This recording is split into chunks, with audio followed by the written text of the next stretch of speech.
Assalamualaikum warahmatullahi wabarakatuh.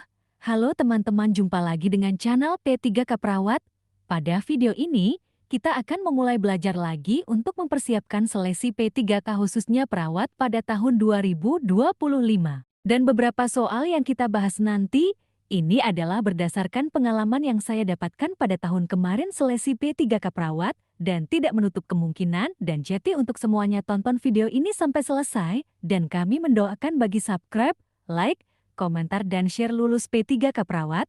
Langsung saja ke soal P3K Perawat. Soal nomor 1 P3K Perawat. Perawat puskesmas melakukan kunjungan ke rumah seorang laki-laki umur 70 tahun. Hasil pengkajian keluarga mengatakan sejak 1 bulan pasien sering mondar-mandir dan keluyuran tanpa tujuan yang jelas, marah-marah, sedikit tremor, sering kehilangan benda miliknya dan menuduh anggota keluarga. Apakah gangguan psikososial pada kasus tersebut? A. Depresi. B. Delirium. C. Demensia. D. Halusinasi. E. Skizofrenia. Jawaban. C. Demensia. Pembahasan. A. Depresi adalah gangguan mood, kondisi emosional berkepanjangan yang mewarnai seluruh proses mental. B. Delirium adalah gangguan mental serius yang menyebabkan penderita mengalami kebingungan parah dan berkurang kesadaran terhadap lingkungan sekitar. Pada fase awal, delirium akan berkembang cukup cepat, dari beberapa jam sampai beberapa hari. Demensia bukanlah sebuah penyakit namun merupakan suatu gejala yang disebabkan oleh penyakit atau kelainan pada otak. D. Halusinasi adalah terjadinya persepsi dalam kondisi sadar tanpa adanya rangsang nyata terhadap indera.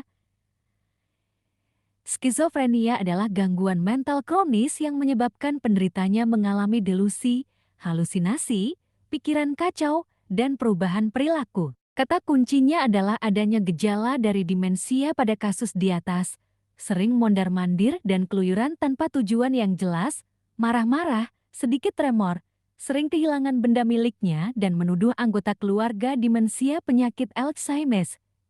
Kehilangan barang, demensia vaskuler marah-marah, demensia Lewy body, tangan gemetar atau tremor, atau kesimpulan termasuk kategori demensia campuran.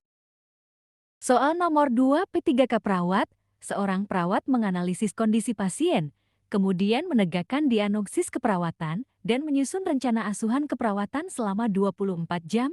Dia sebagai penanggung jawab pasien, pada saat ini perawat tersebut tidak terjadwal dalam tugas. Pelaksanaan implementasi keperawatan dilaksanakan oleh perawat lain. Apakah metode penugasan yang diterapkan di ruangan tersebut? A. Tim. B. Kasus. C. Primer. D. Modular. E. Fungsional. Jawaban. C. Primer. Pembahasan. Keperawatan primer adalah suatu metode pemberian asuhan keperawatan di mana perawat profesional bertanggung jawab dan bertanggung gugat terhadap asuhan keperawatan pasien selama 24 jam atau hari. Tanggung jawab meliputi pengkajian pasien, perencanaan, implementasi dan evaluasi, asuhan keperawatan dari sejak pasien masuk rumah sakit hingga pasien dinyatakan pulang. Ini merupakan tugas utama perawat primer yang dibantu oleh perawat associate. Soal nomor 3 P3K Perawat, seorang perawat associate mendapatkan pasien mengalami henti jantung pada saat menjalankan tugas atau dinas. Perawat tersebut melakukan resusitasi jantung paru sampai tim Kodblue datang dan pasien tersebut tertolong. Kepada siapakah koordinasi yang dapat dilakukan pada kasus tersebut? A. Dokter. B. Ketua tim. C. Supervisor. D. Perawat primer. E. Kepala ruangan. Jawaban. D. Perawat primer. Pembahasan. Keperawatan primer adalah suatu metode pemberian asuhan keperawatan di mana perawat profesional bertanggung jawab dan bertanggung gugat terhadap asuhan keperawatan pasien. Selama 24 jam atau hari, dalam kegiatan implementasi perawat primer dibantu oleh perawat associate. Jadi peran perawat associate adalah membantu saat pelaksanaan tindakan, sehingga apapun yang terjadi pada pasien dikoordinasikan pada perawat primer. Soal nomor 4 P3K Perawat, seorang perawat primer di ruang rawat inap penyakit dalam telah melakukan orientasi ruangan kepada pasien kelolaannya. Selanjutnya, perawat menanyakan kepada pasien terkait luka kaki diabetes yang dialami, berapa lama, riwayat penyakit. Hal yang sudah dilakukan, adanya nyeri, mengukur luas luka, melihat lokasi luka, kedalaman luka, jumlah eksudat, dan warna luka. Apakah tersebut tindakan yang sedang dilakukan oleh perawat? A. Evaluasi. B. Pengkajian. C. Perencanaan. D. Implementasi. E. Penegakan diagnosis. Jawaban B. Pengkajian. Pembahasan. Pengkajian merupakan tahap awal proses keperawatan, proses sistematis dalam pengumpulan data dari berbagai sumber, mengevaluasi dan mengidentifikasi status kesehatan. Contoh pengkajian yaitu mengumpulkan data respon klien terhadap masalah kesehatan yang berhubungan dengan kebutuhan dasar manusia. Soal nomor 5 P3 ke perawat, sekelompok perawat yang bertugas shift pagi sudah menyelesaikan intervensi sesuai dengan perencanaan dan arahan ketua tim. Sebelum melaksanakan operan jaga dengan shift siang, ketua tim berdiskusi dengan perawat pelaksana. Perawat pelaksana melaporkan kegiatan yang sudah dilaksanakan, kondisi pasien kelolaannya, dan masalah-masalah yang dihadapi. Apakah kegiatan yang sedang dilakukan oleh ketua tim dan anggotanya tersebut? A. Ronde. B. Handover. C. Pre-conference. D. Post-conference. Middle conference. Jawaban D. Post-conference. Pembahasan. Kegiatan post-conference berfokus pada pembahasan dari tindakan yang telah dilaksanakan serta rencana program selanjutnya. Umumnya kegiatan ini dilakukan sebelum kegiatan timbang terima pada shift berikutnya. Kegiatan ini diikuti oleh seluruh perawat dan kepala ruangan sebagai penanggung jawab. Soal nomor 6 P3 ke perawat shift pagi di ruang rawat inap anak akan melakukan overan dinas pagi kepada perawat dinas sore. Perawat shift pagi sudah mempersiapkan buku laporan shift dan hal-hal yang akan disampaikan. Kepala ruangan membuka pertemuan overan dengan mengucapkan salam dan mempersilahkan perawat shift pagi untuk menyampaikan laporannya. Apakah hal pertama kali yang akan disampaikan perawat tersebut? A. Rekomendasi. B. Rencana kerja. C. Kondisi pasien. D. Hal-hal penting. E. Identitas pasien. Jawaban E. Identitas pasien. Pembahasan.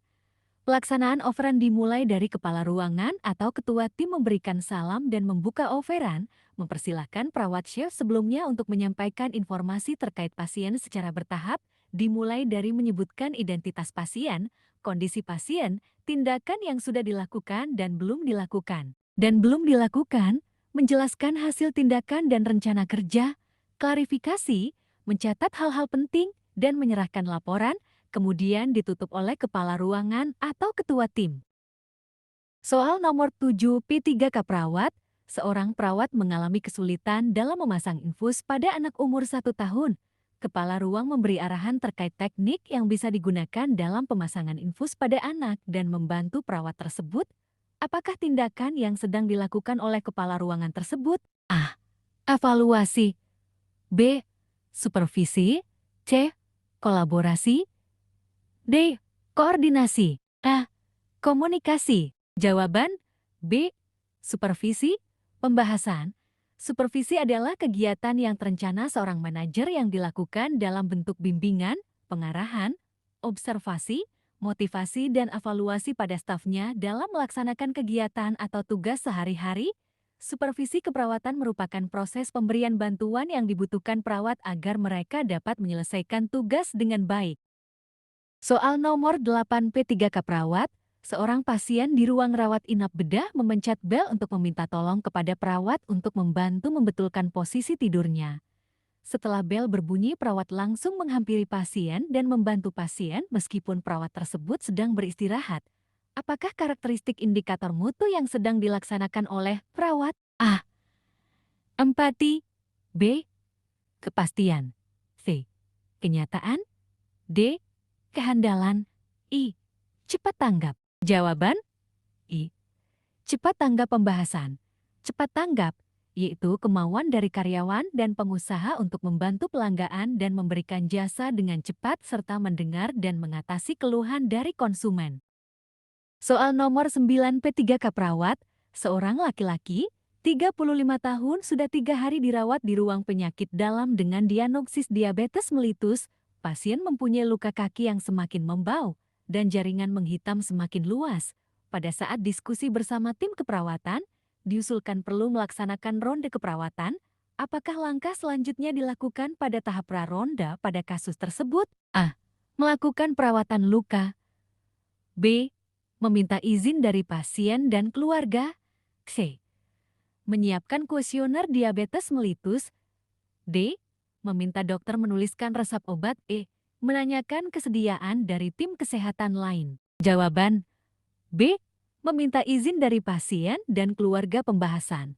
Ronde keperawatan adalah kegiatan yang bertujuan untuk mengatasi masalah keperawatan pasien yang dilaksanakan oleh perawat di samping melibatkan pasien untuk membahas dan melaksanakan asuhan keperawatan. Langkah-langkah tahap praronde adalah penetapan pasien. Setelah itu, meminta izin atau persetujuan informed consent, menyiapkan hasil pengkajian atau validasi data. Soal nomor 10P3K perawat.